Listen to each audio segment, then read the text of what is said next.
আসসালামু আলাইকুম প্রিয় দর্শক, আপনাদের আমন্ত্রণ জানাচ্ছি আর টিভির স্বাস্থ্য বিষয়ক পরামর্শমূলক অনুষ্ঠান সুস্থ থাকুন দেখবার জন্য। প্রিয় দর্শক, আমরা প্রতিটি মানুষ চাই স্বস্তির সাথে খাদ্য গ্রহণ করতে এবং সেই সাথেই আমরা চাই স্বস্তির সাথে মল ত্যাগ করতে। কিন্তু আমরা মল ত্যাগের যে অঙ্গ অর্থাৎ মলদ্বার, পায়ুপথ, এই জায়গাগুলোতে আমাদের অনেকগুলো রোগ দেখা দিতে পারে। সেই রোগগুলো সম্পর্কে জ্ঞান থাকা বা জানা আমাদের জরুরি। প্রিয় দর্শক, কখনো কখনো এই সমস্যাগুলো অত্যন্ত জটিল আকার ধারণ করতে পারে এবং মলদ্বারে ক্যান্সার হতে পারে, পাইলস হতে পারে, ফিশার, ফিস্টুলা ইত্যাদি অনেক ধরনের রোগ হতে পারে। আমরা কিভাবে বুঝবো আসলে কোন ধরনের রোগে আমরা আক্রান্ত হয়েছি, কখন আমাদের চিকিৎসকের পরামর্শ নিতে হবে, কখন আমাদের অপারেশন করতে হবে, অথবা কখন শুধুমাত্র ঔষধ দিয়ে বা আমাদের জীবন ও লাইফস্টাইল দিয়েই আমরা এই রোগগুলোকে সারাতে পারবো, সেই বিষয়গুলো আমাদের জানা প্রয়োজন। সে কারণেই আমাদের আজকের আলোচনার বিষয় হেমোরয়েড বা পাইলস জনিত সমস্যা এবং তার প্রতিকার। প্রিয় দর্শক, আপনারা যদি পরবর্তীতে এই অনুষ্ঠানটি দেখতে বা শুনতে চান সেক্ষেত্রে সার্চ করতে পারেন ইউটিউবে youtube.com RTV লাইফস্টাইল এই ঠিকানায়। দর্শক, আজকের এই গুরুত্বপূর্ণ আলোচনায় আমাদের সাথে উপস্থিত রয়েছেন জেনারেল ও colorectal surgeon doctor Mohammad Ibrahim Khalil, সহযোগী অধ্যাপক, ঢাকা মেডিকেল কলেজ হাসপাতাল। স্যার, আপনাকে স্বাগত জানাচ্ছি আমাদের আজকের অনুষ্ঠানে। ধন্যবাদ আপনাকে, সেই সাথে দর্শকদেরও স্বাগত জানাচ্ছি। জি, আপনাকেও ধন্যবাদ আমাদের আজকের আলোচনায় যোগ দেওয়ার জন্য। খুব গুরুত্বপূর্ণ একটি বিষয়, মলদ্বারের বিভিন্ন সমস্যা বা পায়ুপথের বিভিন্ন সমস্যা। কি কি সমস্যা নিয়ে সাধারণত আপনাদের কাছে রোগীরা আসেন, অর্থাৎ মলদ্বারে কি কি ধরনের সমস্যা হতে পারে, এটি প্রথমে একটু জানাবেন। আসলে কোলোরেক্টাল সার্জারির আউটডোর যখন আমরা পরিচালনা করি বা আমরা যদি আমাদের প্র্যাকটিস চিন্তা করি, তাহলে একটা বিশাল অংশ জুড়ে আছে হলো এই মলদ্বারের সমস্যাগুলো। সাধারণত এই কমপ্লেনগুলো নিয়েই বেশি আসে যে মলদ্বারে ব্যথা হচ্ছে, তার মলত্যাগ করতে সমস্যা হচ্ছে এবং পায়ুপথে রক্ত যায়, এগুলো হচ্ছে সবচেয়ে বেশি।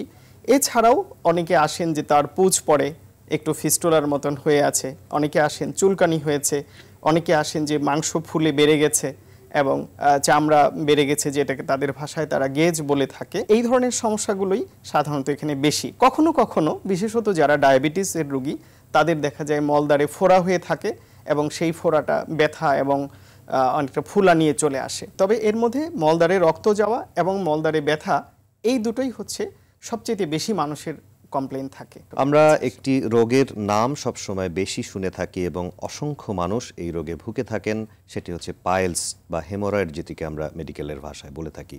পাইলস সম্পর্কে আজকে আমরা আমাদের দর্শকদেরকে জানাতে চাই, কাদের ক্ষেত্রে আসলে বেশি হয় বা রিস্ক ফ্যাক্টরগুলো কি, সেই সম্পর্কে আমাদেরকে একটু জানাবেন। মানুষের একটা প্রচলিত ভুল ধারণা আছে যে মলদ্বারে রক্ত গেলেই তারা মনে করে যে তাদের পাইলস হয়েছে। এটি হচ্ছে সবচেয়ে বড় বিপদের কারণ এবং আমি মনে করি যে স্বাস্থ্যহানি এবং জীবনহানিরও কারণ ক্ষেত্র বিশেষে। মলদ্বারে রক্ত যাওয়া মানেই পাইলস নয়। মলদ্বারে রক্ত যাওয়ার আরও কিছু কারণ রয়েছে, বিশেষত ক্যান্সার এবং পায়ুপথের যে অন্যান্য জটিল রোগগুলো, আলসারেটিভ কোলাইটিস, ক্রনস, এগুলো অনেক কিছু থেকেই কিন্তু রক্ত যেতে পারে। ক্যান্সার তার মধ্যে অন্যতম। এই জন্য পায়ুপথে রক্ত গেলে সেই রক্তটাকে পাইলস মনে করে মানুষ যেন বসে না থাকে। প্রয়োজন হচ্ছে একজন বিশেষজ্ঞ চিকিৎসকের কাছে গিয়ে সঠিক রোগ নিরূপণ। এখন আসুন, পাইলস হয়েছে কিনা সেটা কি, সেটা কিভাবে? পাইলসটা হচ্ছে মলদ্বারের যে শেষ অংশটা, পায়ুপথের যে মুখ, সেখানে 3টি মাংসপিণ্ড থাকে, যেটাকে আমরা বলি অ্যানাল কুশন। এগুলোই যখন বিভিন্ন কারণে বেড়ে যায়, বেড়ে গিয়ে যখন এটা বাইরে বের হয়ে আসে এবং এখান থেকে যখন রক্তপাত হয়, তখন সেটাকে আসলে আমরা বলি হেমোরয়েডস, সাধারণ ভাষায় বলে পাইলস। এটি হচ্ছে পাইলস রোগের লক্ষণ। আসলে কাদের ক্ষেত্রে পাইলস হওয়ার সম্ভাবনা বেশি? আমাদের দৈনন্দিন খাদ্যাভ্যাস, অথবা বয়স, অথবা পুরুষ, মহিলা বা ইয়াং এজ, ওল্ড এজ, এগুলির সাথে কোনো সম্পর্ক রয়েছে কিনা একটু যদি ক্লিয়ার করতেন। পাইলস রোগটি আসলে যদি আপনি নির্ধারিতভাবে বলেন যে একটি কোনো কারণের আছে কিনা, সেরকম নির্ধারিতভাবে একটি কোনো কারণ নেই। বেশিরভাগ ক্ষেত্রেই দেখা যায় কোষ্ঠকাঠিন্য থেকেই এটার সূত্রপাত হয়ে থাকে। এছাড়া আজকাল আমাদের খাদ্যাভ্যাসের পরিবর্তনের কারণেও কিন্তু এই রোগটি হয়ে থাকে। আমরা অনেকেই এখন সুষম খাদ্য বলতে যেটা বোঝায় যে আমরা শর্করা বা কার্বোহাইড্রেট, আমি যদি এভাবে বলি ভাত, মাছ, মাংস, ডিম বা এগুলোর সাথে পর্যাপ্ত শাকসবজি, সেটা কিন্তু আমরা খাই না বললেই চলে। সালাদ, কাঁচা ফলমূল, এগুলো কিন্তু আমরা আজকাল খাই না। আরও একটি কারণ হয়েছে, আপনি দেখবেন যে এখন সবাই ঘরে বসে বসে ভিডিও গেমস খেলছে, মোবাইল দেখছে, অর্থাৎ শারীরিক পরিশ্রম বা ব্যায়াম করা যেটা, সেটা কিন্তু এখন নাই বললেই চলে। মানুষ এখন কিন্তু আসলে কোষ্ঠকাঠিন্য বা কনস্টিপেশন যেটাকে আমরা বলি, সেটাতে ভুগে থাকে। এবং এই খাদ্যাভ্যাস পরিবর্তন, যারা এই যে শুয়ে বসে জীবনযাপন করেন, এই সমস্ত কারণেই কিন্তু পাইলসের উপদ্রবটা এখন বেশি দেখা যায়। সেই ক্ষেত্রে পাইলসের যারা রোগী রয়েছেন, চিকিৎসা নিয়েও তারা বিচলিত থাকেন। অনেক সময় আমরা পাইলসের ক্ষেত্রে বা হেমোরয়েডের ক্ষেত্রে সার্জারির কথা শুনে থাকি, বা সার্জারি ছাড়া বা অপারেশন ছাড়াও অন্যান্য বেশ কিছু চিকিৎসা ব্যবস্থার কথাও আমরা শুনে থাকি। আসলে কখন অপারেশন করতে হয় বা অপারেশন ছাড়া এই পদ্ধতিতে কিভাবে আপনারা চিকিৎসা করে থাকেন বা তাদের জন্য কি কি পরামর্শ দিয়ে থাকেন, সেগুলো একটু যদি বলেন। আসলে আমি দর্শকদের উদ্দেশ্যে বলতে চাই যে পাইলস হয়েছে বলেই যে তার অপারেশন করতে হবে, জিনিসটা কিন্তু তেমন না। জি। পাইলসকে আমরা 4টি গ্রেডে ভাগ করে থাকি। আমরা বলি first degree, second degree, third and fourth. তো প্রাথমিক পর্যায়ে যদি মানুষ আসে, রোগীরা যদি প্রাথমিক পর্যায়ে আসে, তাহলে প্রথম এবং দ্বিতীয় যে অংশটা, গ্রেডটা, এটা কিন্তু অপারেশন ছাড়াই তার ওষুধপত্র, কিছু মলম এবং খাদ্যাভ্যাস পরিবর্তন, এরকম অ্যাডভাইসের মাধ্যমেই কিন্তু এটা ভালো থাকা সম্ভব। শুধুমাত্র যেগুলো অ্যাডভান্স স্টেজে চলে গেছে, অর্থাৎ তৃতীয় বা চতুর্থ গ্রেডে যেগুলো চলে গেছে, তাদের ক্ষেত্রেই আমরা বলি অপারেশনের প্রয়োজন হবে। অর্থাৎ যদি শুরুতেই কেউ চিকিৎসা নিতে আসে, তার ক্ষেত্রে কিন্তু অপারেশনটা প্রয়োজন হয় না। আচ্ছা, অপারেশন আসলে চিকিৎসক নির্ধারণ করবেন কখন তার প্রয়োজন হবে, এবং সেটি আপনি উল্লেখ করেছেন যে থার্ড ডিগ্রি হেমোরয়েড বা ফোর্থ ডিগ্রি হেমোরয়েড বা ডিগ্রি অনুযায়ী আমরা থার্ড বা ফোর্থ ডিগ্রি পাইলস যখন চিন্তা করব, তখন তার অপারেশন হবে। আমরা কি আমাদের জীবন ব্যবস্থা বা কোনো ঔষধ দিয়ে এরকম কোনো ব্যবস্থা করতে পারি কিনা, বা সাধারণ মানুষ যেটি জানতে চান, যাতে আমি সেই স্তরে না পৌঁছাই, অর্থাৎ তখন আমার কি করতে হবে, ঔষধ দিয়ে কি আমি এটিকে কন্ট্রোলে রাখতে পারবো কিনা, আপনি কিভাবে পরামর্শ দেবেন? বেশিরভাগ ক্ষেত্রেই কিন্তু কন্ট্রোলটা নিজের হাতে। যেমন ধরেন, শুরুতে যখন সমস্যাটা শুরু হয়, একদিনেই তো আর এটা ফোর্থ ডিগ্রিতে চলে যায় না। যখন শুরুতে ছিল, সেই সময়ে যদি খাদ্যাভ্যাসগুলো পরিবর্তন করে, সেই সময়ে যদি ধূমপান থেকে বিরত থাকে, বা যেগুলো রিস্ক ফ্যাক্টর অলরেডি আমি আলোচনা করেছি, সেটা যদি না করে এবং সঠিকভাবে যদি চিকিৎসকের কাছে গিয়ে রোগ নির্ণয় করে যে ওষুধপত্রগুলো আমরা দিয়ে থাকি, সেগুলো যদি ব্যবহার করে, তাহলে কিন্তু এটা ওইভাবে সবার ক্ষেত্রে প্রোগ্রেস করবে না এবং ভালো থাকবে। একটা সময়ে যদি সে অবহেলা করতেই থাকে, তাহলে তো রোগ বাড়তেই থাকবে। অপারেশনের ব্যাপারে যদি জিজ্ঞেস করি আপনার কাছে, তাহলে আধুনিক চিকিৎসা বা আধুনিক অপারেশনের পদ্ধতি, সেই সম্পর্কে আমাদের দর্শকদেরকে একটু জানাবেন। হেমোরয়েডের জন্য অনেক ধরনের চিকিৎসা পদ্ধতি আছে, চালু আছে। সেই প্রাচীন যে মিলিগান মর্গান অপারেশন, যেটা আমরা কেটে অপারেশন করা বলতে যেটাকে বোঝাই, সেটাও যেমন আছে। আবার লেজার দিয়ে আজকাল অপারেশন করার কথা বিশেষত রোগীদের কাছে খুবই প্রচলিত, এবং বিশেষত আমি বলবো যে কিছু বিজ্ঞাপনের কারণে বরঞ্চ এগুলো আরও জনপ্রিয়তা পেয়ে যাচ্ছে।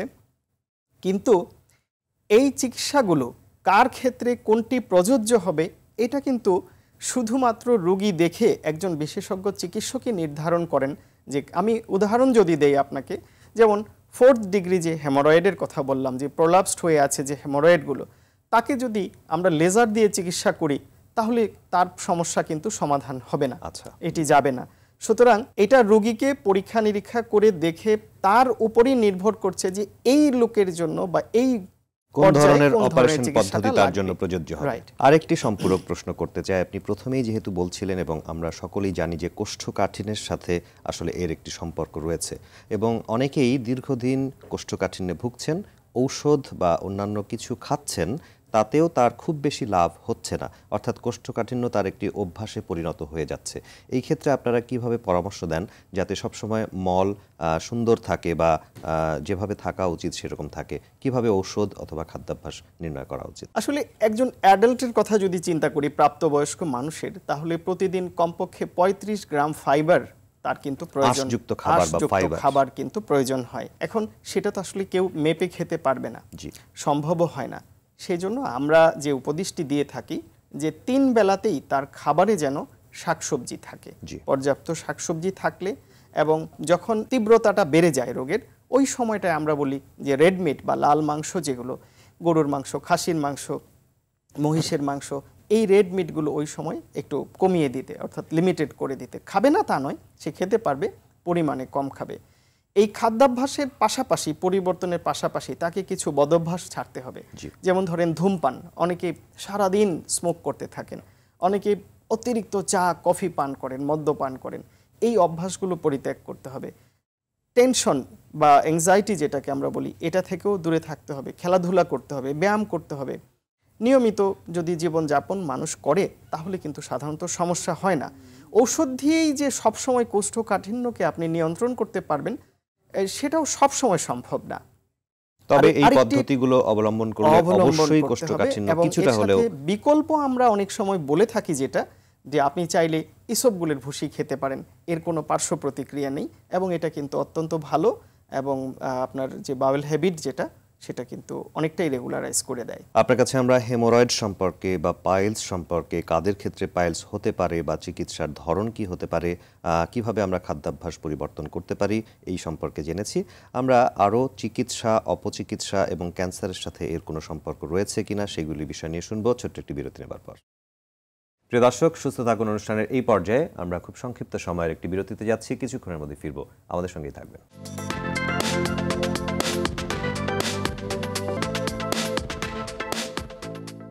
প্রিয় দর্শক, বিরতির পর আবার আমরা ফিরে এলাম সুস্থ থাকুন অনুষ্ঠানের আজকের পর্বে। আমাদের আজকের আলোচনার বিষয় হেমোরয়েড বা পাইলস, এই সমস্যা এবং তার প্রতিকার। আমাদের সাথে আলোচনায় যুক্ত হয়েছেন ডাক্তার মোহাম্মদ ইব্রাহিম খলিল, সহযোগী অধ্যাপক, সার্জারি বিভাগ, ঢাকা মেডিকেল কলেজ হাসপাতাল। আমরা বিরতির পূর্বে আপনার কাছে পাইলস সম্পর্কে প্রাথমিক তথ্য পেয়েছি। আমরা পাইলসের অনেক অপচিকিৎসা হতে দেখি, অর্থাৎ যারা চিকিৎসক নন, যারা আসলে পাইলসে ভুগছেন, গ্রামে গঞ্জে অনেক সময় আমরা দেখি যে তারা যখন কষ্ট ভোগেন তখন নানাজনের কাছে এই চিকিৎসা নিতে তারা যান এবং অনেক সময় তাদের অঙ্গহানি ঘটে বা বিভিন্ন রকম সমস্যা দেখা দেয়। এই সমস্যা থেকে তারা প্রতিকার তো পান না, বরং বেশ কিছু ক্ষতিও হতে পারে। আসলে এই বিষয়ে আপনারা কিভাবে পরামর্শ দিয়ে থাকেন? এই বিপদটাতে বিশেষত পড়ছে হলো মহিলারা, কারণ আমাদের দেশের সামাজিক প্রেক্ষাপটেই মহিলারা আসলে চান না যে ডাক্তারের কাছে এটাকে প্রকাশ করতে বা দেখাতে। দেখা যায় পাড়া বা বিভিন্ন জায়গায় যেখানে বিজ্ঞাপনের সাইনবোর্ড দিয়ে রেখেছে অর্শগজের চিকিৎসা, সেখানে গিয়ে তারা করে ইনজেকশন নেয়। অনেককে আমি দেখেছি পাতা বা এরকম কিছুতে ভরিয়ে কিছু একটা মলম বা ওষুধ ওখানে লাগায়। ফলশ্রুতিতে যে জিনিসটি হয়, মলদ্বারের পাশের অংশটা পুরোটাই পুড়ে একদম পড়ে যায়। আচ্ছা, তখন দেখা যায় যে পাইলস তো ভালো, তার পায়ুপথটাই পড়ে গেছে পুড়ে। তখন আমাদেরকে অনেক দিন অপেক্ষা করতে হয় ড্রেসিং করে, এই ক্ষত শুকালে পরে তখন আমরা অ্যানোপ্লাস্টি বা প্লাস্টিক সার্জারি করে তার ক্ষেত্রে আবার এই মলদ্বারটা তৈরি করতে হয়, যেটি কিনা আসলেই আপনি অত্যন্ত ভোগান্তির এবং কষ্টের একটি ব্যাপার। এই জন্য আমার তরফ থেকে মেসেজ যেটা বা বার্তা যেটা আমি দিতে চাই, ভুলেও এই ধরনের বিজ্ঞাপন সর্বস্ব দোকানে যে ইনজেকশন বা কোনো ওষুধ বায়ুপথে লাগাবেন না এবং নিজের বিপদ নিজে ডেকে আনবেন না। আপনি একজন চিকিৎসকের কাছে যান, হ্যাঁ, সেখানে গিয়ে যদি আপনি সঠিকভাবে চিকিৎসা করেন তাহলে কিন্তু আপনার যে পরবর্তী ভোগান্তি সেগুলো হবে না। জি, অবশ্যই আমরা এই বিষয়টিতে অবশ্যই সচেতন থাকব, যাতে আমরা অপচিকিৎসার শিকার না হই। যে রোগটি আমার হয়েছে পাইলস বা হেমোরয়েড, সেটির চিকিৎসা করতে গিয়ে আমি যেন অন্য কোনো ক্ষতির দিকে না যাই, সেটি বিষয়ে আমরা সকলেই সচেতন থাকব অবশ্যই। আমরা একটু এভাবে জানতে চাই আপনার কাছে স্যার, যে বায়ুপথে ক্যান্সার হয় বলে আমরা শুনেছি, এই ক্যান্সারগুলোর সাথে লক্ষণ কিভাবে প্রকাশ পায় এবং এই ক্যান্সারের সাথে পাইলস বা অন্যান্য বায়ুপথের যে রোগ আছে সেগুলিকে আপনারা কিভাবে পার্থক্য করার পরামর্শ দিয়ে থাকেন? যেমন পাইলস যাদের হয়েছে, সেখানে যে রক্তটা যায় সেই রক্তটা হচ্ছে একদম তরতাজা টকটকে লাল রক্ত। এখন কেটে গেলে যেরকম রক্তটা পড়ে ঠিক সেই ধরনের রক্ত, ব্যথাবিহীন এবং এখানে কোনো ব্যথা থাকবে না মলদ্বারে। রক্তটা যখন পড়ে রোগীরা বলে যে একেবারে তীরের বেগে পড়ে বা ফোঁটা ফোঁটা টপ টপ করে পড়ছে, প্যানে ভরে যাচ্ছে, এইভাবে রক্ত পড়ছে। কিন্তু ক্যান্সারের যে রক্ত, এটাও শুরুতে কোনো ব্যথা থাকে না, কিন্তু ক্যান্সারের রক্তটা হচ্ছে আপনার অনেকগুলো মিউকাস এবং কিছুটা পায়খানা বা মলের সাথে মিশে পড়ে, একেবারেই যে তরতাজা রক্ত যেটা ঠিক সেই রকম না। আর শেষের দিকে গিয়ে ক্যান্সার যখন ছড়িয়ে যায় তখন কিন্তু এটা ব্যথাও আসতে পারে। কখনোই এটা মনে রাখতে হবে যে পাইলস জটিলতা দেখা না দিলে পাইলস থেকে কিন্তু ব্যথা হয় না এবং পাইলসের রক্তক্ষরণটা হবে একেবারেই তরতাজা রক্ত, শুধু রক্তক্ষরণ হবে, পায়খানায় বসলে তখন এই রোগীদের রক্তটা যাবে। আমরা আরও অনেকগুলো রোগের কথা শুনে থাকি, যেমন ফিশার, ফিস্টুলা, বায়ুপথে যেগুলি রোগ হয়ে থাকে। এই ফিশার এবং ফিস্টুলা সম্পর্কে যদি আমাদেরকে একটু পরিচয় করিয়ে দিতেন, আসলে সেই রোগের লক্ষণগুলো কীরকম? আমি একটি একটি করে যদি বলি, ফিশার যে রোগটি সেটি হচ্ছে আসলে বায়ুপথের যে শেষ অংশটা সেখানে লম্বালম্বিভাবে ফাটল ধরে যায়। বিশেষত আমাদের যে মলদ্বারের শেষ অংশটা, সেটা যখন পায়খানা আসে তখন তো সেটা ডাইলেট হয় বা বড় হয়, খোলে। সেই ওভার স্ট্রেচিং হতে গিয়ে কোষ্ঠকাঠিন্যের কারণে কখনো কখনো সেই জায়গাটি দেখা যাচ্ছে যে ফেটে যায়। পরবর্তীতে প্রতিবার যখন পায়খানা হয় তখন ওই জায়গাটা বারবার আবার ফেটে যায় এবং তীব্র ব্যথা হয়। মলত্যাগ করার পরেও বেশ কয়েক ঘন্টা ধরে ওই জায়গাটা জ্বালাপোড়া করতে থাকে, ব্যথাও করতে থাকে। এই রক্তক্ষরণের একটি বিশেষ ধরন আছে, সেটি হচ্ছে অনেকেই বলে যে তাদের মল বা পায়খানার গায়ে এরকম লম্বা করে দাগ লেগে থাকে, টিস্যুতে দাগ লেগে থাকে, এবং এটার বোঝার উপায় হচ্ছে প্রচণ্ড ব্যথা এবং জ্বালাপোড়া করা। সেই সাথে অনেক সময় চুলকানি হতে পারে, এবং যেখানে ঘা হয়েছে ওই বরাবর একটু চামড়া পাখির ঠোঁটের মতো নিচের দিকে ঝুলে থাকে, যেটাকে রোগীদের এসে বলে যে গ্যাজ হয়েছে, এটাকেই আসলে আমরা বলি অ্যানাল ফিশার। আর ফিস্টুলাটা হচ্ছে অনেকটা বাইপাস রাস্তার মতন। যেমন ধরেন মলদ্বারের বাহিরে একটা ছোট্ট ছিদ্র থাকবে, এটা চামড়ার নিচে এবং মাংসপেশির মাঝখান দিয়ে গিয়ে মলদ্বারের সাথে তার একটা লাইন ক্রিয়েট করে, ড্রেনের মতন। ওখানে মলদ্বার দিয়ে পায়খানা আসতেছে, কিন্তু ওই পথ দিয়েও, পাশের ছিদ্র দিয়েও কিছু কিছু রস, কষ, মল এগুলো ঢুকে যায়। দেখবেন রোগীরা কিছুদিন ভালো থাকে, যখন ভালো থাকে তখন সে মনে করবে আমি ভালো হয়ে গেছি, আমার কোনো সমস্যা নেই। আবার 2-3 সপ্তাহ, 1 মাস পর একটু করে ফুলে উঠবে, ওই জায়গাটা ফেটে যাবে, তখন আবার কিছুদিন, 4-5 দিন, 7 দিন কষ পড়বে, আবার ভালো হয়ে যাবে, আবার একই রকম হবে। এটাই হচ্ছে আসলে ফিস্টুলা। আপনার কাছে আমরা ফিশার এবং ফিস্টুলা সম্পর্কেও ধারণা পেলাম, অর্থাৎ আমরা তখন পার্থক্য নির্ণয় করতে পারবো যে কোনটি আসলে পাইলস, কোনটি ফিশার, কোনটা ফিস্টুলা, এবং রক্তপাতের যে ধরন সেটিও আপনি উল্লেখ করেছেন, ক্যান্সারের সাথে এর পার্থক্য কীরকম করে হয়। আমরা নিশ্চয়ই এই বিষয়গুলোতে সচেতন থাকব। আসলে যদি কারো পায়ুপথের এই ধরনের সমস্যা হয়, তাহলে সাধারণ মানুষ আমরা কোথায় চিকিৎসা পাবো, কার কাছে যাব, কোন কোন ধরনের হাসপাতালে এই ধরনের চিকিৎসা ব্যবস্থাগুলো প্রচলিত রয়েছে, এই সম্পর্কে আপনি একটু গাইডলাইন দেবেন বা ধারণা দেবেন। দেশের আনাচে কানাচে প্রত্যেকটি হাসপাতালে, সরকারি হাসপাতালের কথাই যদি আমি বলি, প্রত্যেকটি হাসপাতালে MBBS ডাক্তার আছেন, এবং সেখানে MBBS লেভেলের যারা ডাক্তার আছেন তারা কিন্তু প্রাথমিকভাবে এই রোগগুলোর চিকিৎসা দিতে পারেন, বোঝেন। যখন ওনারাই মনে করবেন, অনেক সময় ওনারা রেফার করেন, বা কোনো রোগী যদি চান যে উনি বিশেষজ্ঞ চিকিৎসক দেখাবেন, সেটাও সম্ভব। প্রত্যেকটি হাসপাতালেই সার্জারি বিশেষজ্ঞ চিকিৎসক রয়েছেন, প্রাইভেট প্রতিষ্ঠানেও রয়েছেন। এই রোগটি নির্ণয়ের জন্য বিশেষ বড় ধরনের কোনো পরীক্ষা করতে হয় না। আমরা কিন্তু আমাদের চেম্বারে বেড সাইডে প্রক্টোস্কোপি এবং ডিজিটাল রেকটাল এক্সামিনেশন, যেটা আমরা মলদ্বারে আঙ্গুল দিয়ে করে থাকি, এই দুটি পরীক্ষা করে সাথে সাথেই কিন্তু আমরা বলে দিতে পারি যে এটা কোন গ্রেডে আছে, তার কতটুকু এবং কি চিকিৎসাটা তার লাগবে, এটা কিন্তু বলে দেওয়া সম্ভব আমাদের পক্ষে। এবং এটাই আমি সবচেয়ে বেশি জরুরি মনে করি। পাড়াতে ফার্মেসি থেকে ওষুধ কিনে খেয়ে রক্ত বন্ধ করে দেওয়াটা কিন্তু কোনো সমাধান নয়, কারণ এর অন্তর্নিহিত থেকে যেতে পারে যে কোনো বিপজ্জনক রোগ। মলদ্বার দিয়ে যদি কারো রক্তক্ষরণ হয়, তাহলে শুধুমাত্র রক্ত বন্ধ করাটাই আসলে চিকিৎসা নয় বা চিকিৎসার উদ্দেশ্য নয়। আপনি যথার্থই বলেছেন। এবং আমি সাথে আরেকটু আপনার কাছে জিজ্ঞেস করতে চাই যে সার্জারি বা শল্য চিকিৎসার অন্যতম গুরুত্বপূর্ণ একটি অংশ বা শাখা হচ্ছে কোলোরেক্টাল সার্জারি। আসলে যখন মানুষ এই ধরনের সমস্যায় ভোগেন, তখন কখন অবশ্যই তাকে আসলে কোলোরেক্টাল সার্জারি বা অপারেশনের শরণাপন্ন হওয়া উচিত, এই বিষয়ে যদি একটু ধারণা দিতেন। পাইলসের ক্ষেত্রে যদি কেউ দেখেন যে টয়লেটে বসার পর তার 1 দিন, 2 দিন, 3 দিনের সাধারণ মেজার্স নেওয়ার পরেও তার রক্ত বন্ধ হচ্ছে না, সেই ক্ষেত্রে অবশ্যই একজন বিশেষজ্ঞ সার্জনকে দেখাতে হবে। কেউ যদি মনে করেন যে দীর্ঘদিন ধরে বারবার এরকম হচ্ছে, তাহলেও তাকে দেখাতে হবে।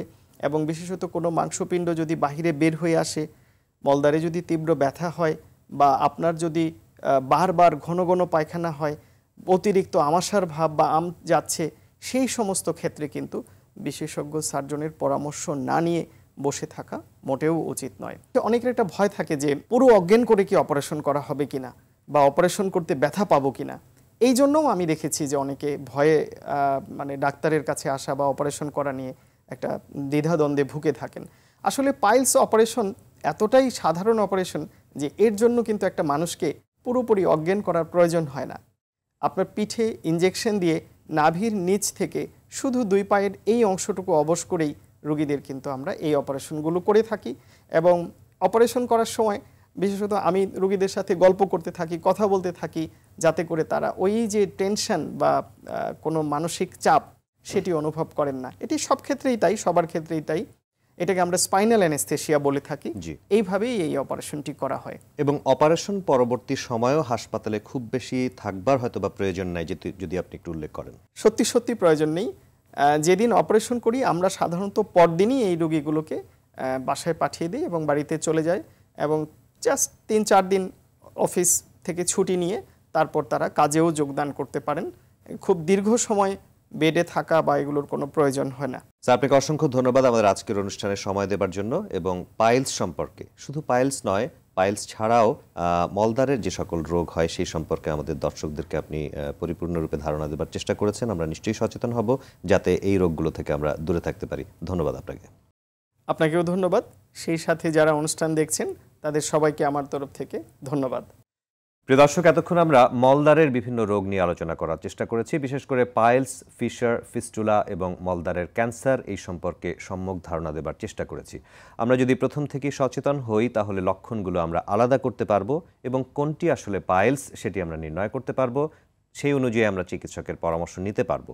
আমরা যদি প্রথম থেকেই সচেতন হই তাহলে নিশ্চয়ই আমরা অপারেশনকেও অ্যাভয়েড করতে পারবো, যদি আমরা সেই স্তরে না পৌঁছই আমাদের ঔষধ এবং খাদ্যাভ্যাসের মাধ্যমে আমরা নিজেকেই কন্ট্রোল করতে পারবো।